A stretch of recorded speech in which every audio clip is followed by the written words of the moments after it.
Hello class 9th, subject chemistry, and as you all know that we were doing chapter number 2 is matter around us pure, in which matter was being divided into two parts, that means pure substances and mixtures. Furthermore, elements and compounds was the pi parts of pure substances. And now further we have studied about the pure substances, then about the impure substances, that means mixtures, some elements and their symbols. Furthermore, about the difference between homogeneous and heterogeneous, then compounds and their formulas were being discussed.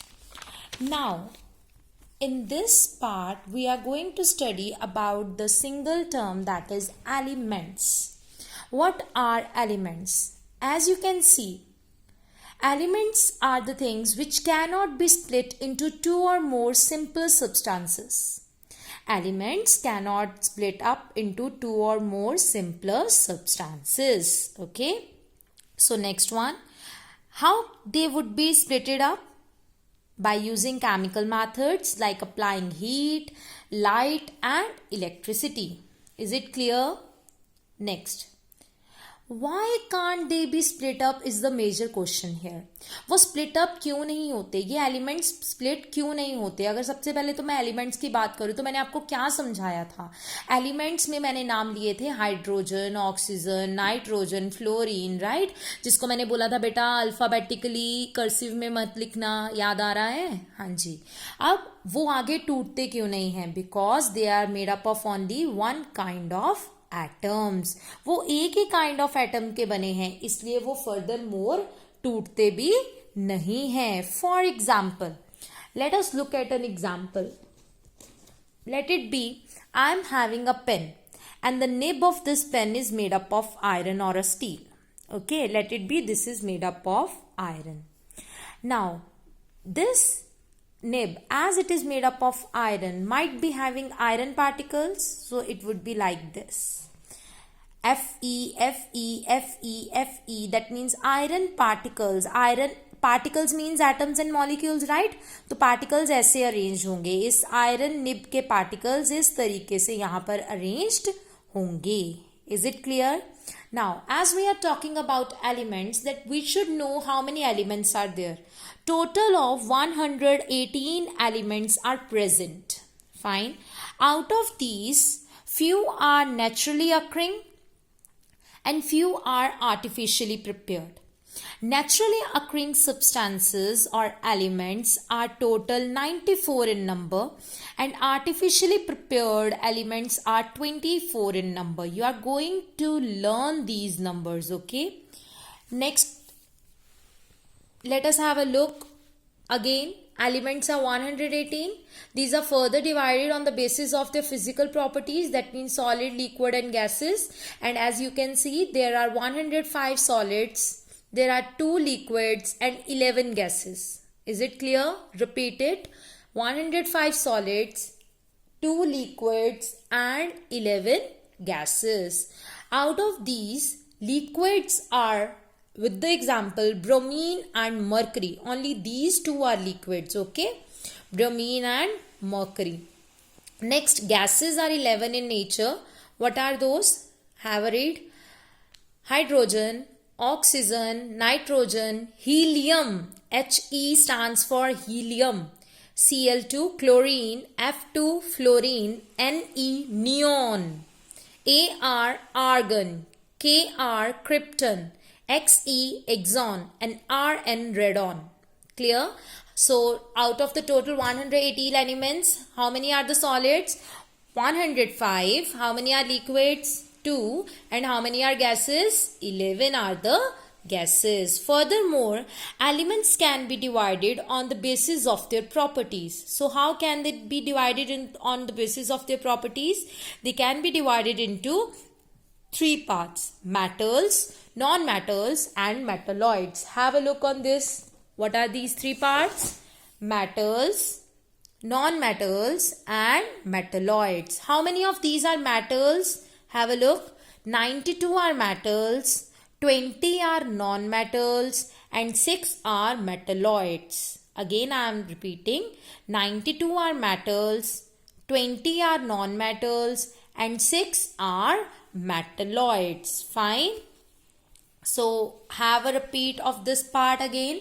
Elements which cannot be split up into two or more simpler substances by using chemical methods, by applying heat, light or electricity. Why they can't be split up? Because they are made up of only one kind of atoms.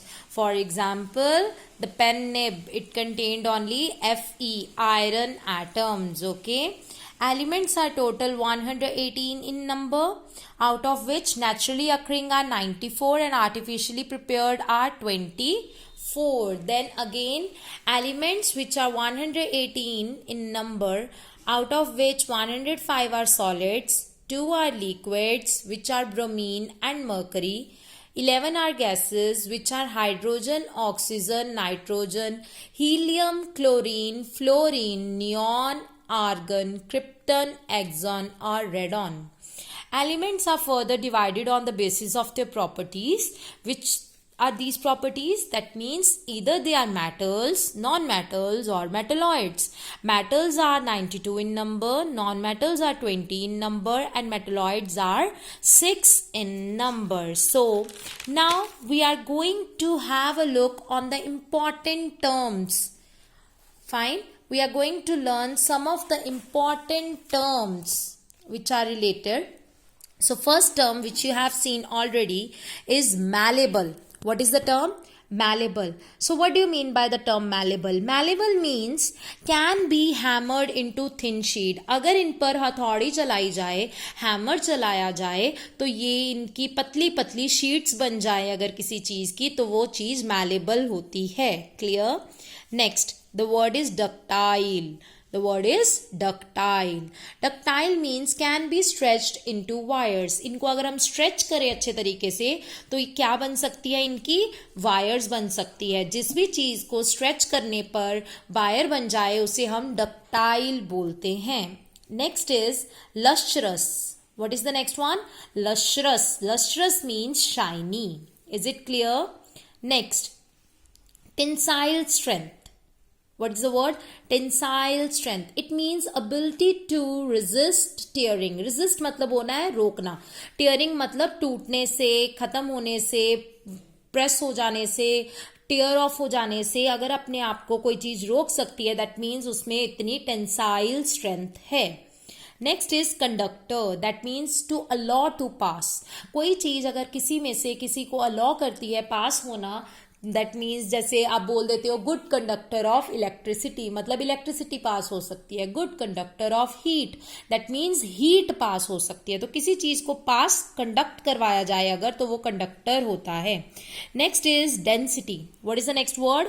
Density. Density means mass over volume. What does density means? Mass over volume. In simple words, how much space can an object takes up in relation to the amount of matter in that object?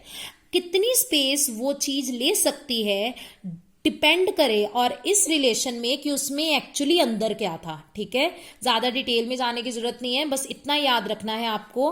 Heavy objects is equal to high density. जितना भारी कोई object होगा उतनी ही ज्यादा उसकी density होगी, क्योंकि density direct relation में है मास के साथ. तो मास ज्यादा तो डेंसिटी भी ज्यादा. डायरेक्ट और indirect, inversely proportional, directly proportional किया था ना, वही कंसेप्ट है. Next is allotropes. What do you mean by the term allotropes?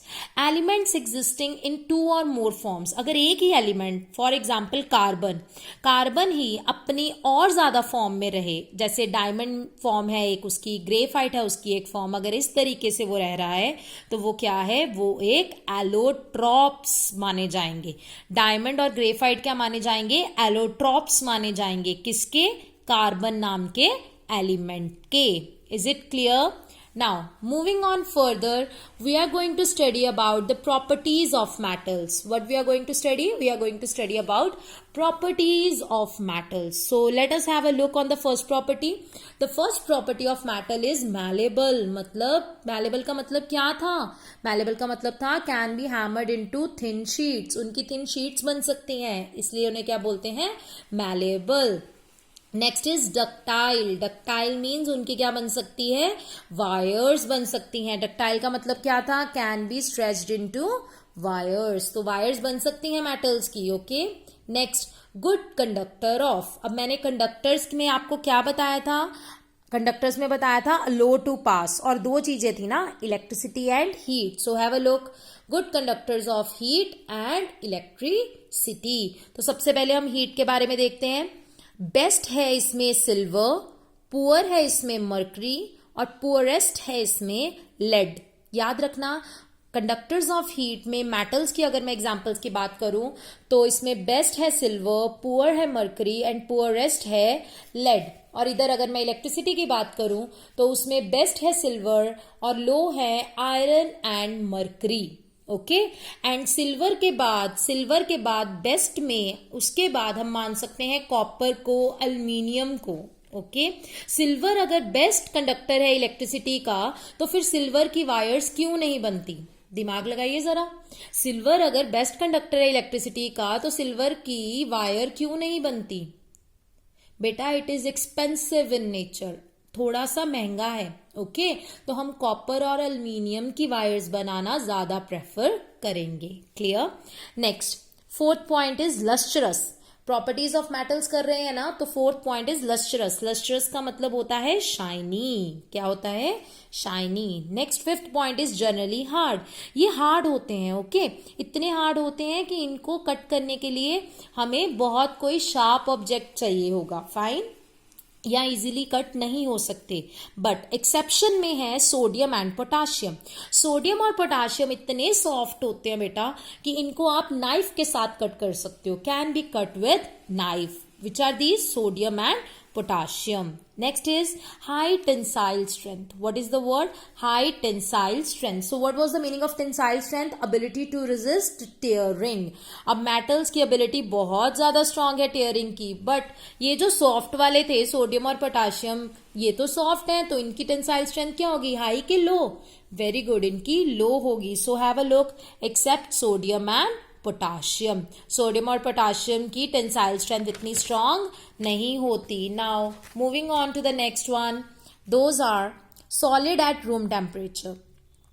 सारे के सारे मेटल्स रूम टेम्परेचर पे सॉलिड होते हैं, एक्सेप्ट लिक्विड में क्या कौन सा होता है, मरकरी। याद करिए, लिक्विड होते ही दो थे, सारे 118 एलिमेंट्स में से लिक्विड बस दो थे, एक था ब्रोमीन और एक था मरकरी। अगर मरकरी को मैंने मेटल्स में लिखा है तो ब्रोमीन जो है वो किस में आएगा, अभी तक के लिए आपकी नॉलेज के अकॉर्डिंगली या तो वो नॉन मेटल्स में आएगा या वो मेटलॉइड्स में आएगा। सो हम नेक्स्ट वीडियो में चेक करेंगे ब्रोमीन किस में आता है, मेटल नॉन मेटल्स में आता है या मेटलॉइड्स में आता है। सो अब के लिए मरकरी एक लिक्विड है जो रूम टेम्परेचर पे क्या होता है, सॉलिड होता है। Next, high melting and boiling point. इसका मेल्टिंग और बॉइलिंग पॉइंट क्या होता है मेटल्स का, बहुत ज्यादा हाई। एग्जाम्पल देखिए, ये एग्जाम्पल है, एक्सेप्शन नहीं है।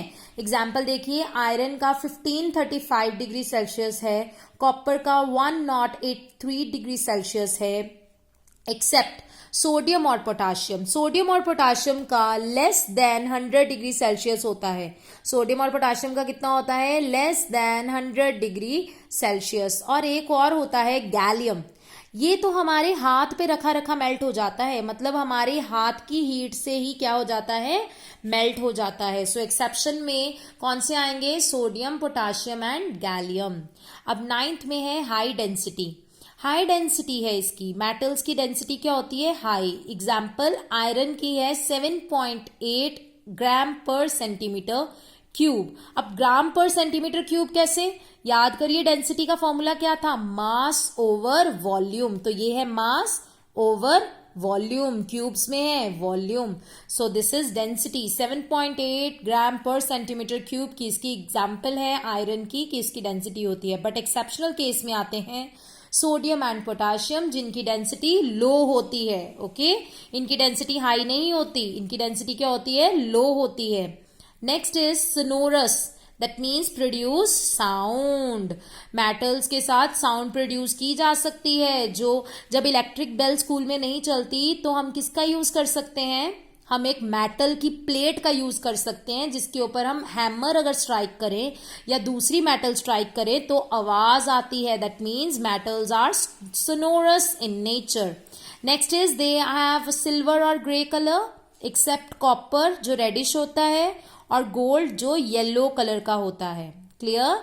उनका सिल्वर या ग्रे कलर होता है एक्सेप्ट कौन कौन, कॉपर जो रेडिश कलर का है and gold which is yellow in color. I hope so these all topics are being very much clear to you all. What were the topics that we have studied here?